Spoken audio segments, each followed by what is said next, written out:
এটি সন্মোহনীয়ে জোৰাইছিল দিনটোৰ ভাগৰ, এটি কণ্ঠই খলকনি তুলিছিল ৰাষ্ট্ৰীয় প্ৰেক্ষাপটৰ মঞ্চত।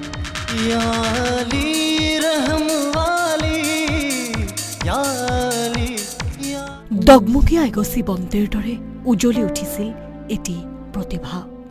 এটি কণ্ঠৰ প্ৰশংসাত মঞ্চ উপচি পৰিছিল হাজাৰ হাজাৰ সুভাষা।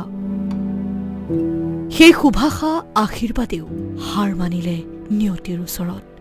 সেই প্ৰতিভা, সেই ডগমগীয়া চাকিগছি নুমাই গ'ল চিৰদিনৰ বাবে। হেৰাই গ'ল এটি কণ্ঠ, স্তব্ধ হ'ল এটি প্ৰতিভা।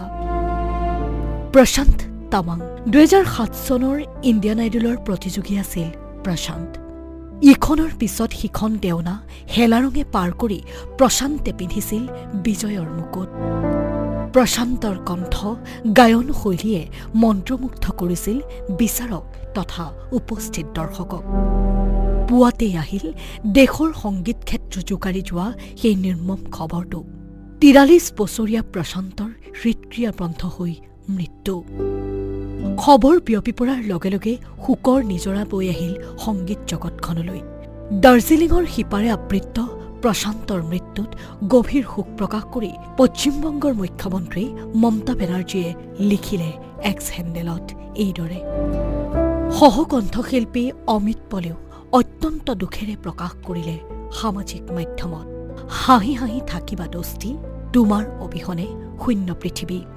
ভালদৰে থাকিবা মোৰ ভাই, বন্ধু, মোৰ দোস্তি। উজ্জ্বল নক্ষত্ৰৰ দৰে এটি প্ৰতিভাৰ বিয়োগত আমি আছাম টক্সিও জনাইছোঁ গভীৰ অশ্ৰু অঞ্জলি। প্ৰশান্ত তামাং, তোমাৰ সুৰেৰে আজীৱন শ্ৰোতাৰ মনত জীয়াই থাকিবা। সৰগতো এনেদৰে হাঁহি বিলাবা। নেশ্যনেল ডেস্ক, আছাম টক্স।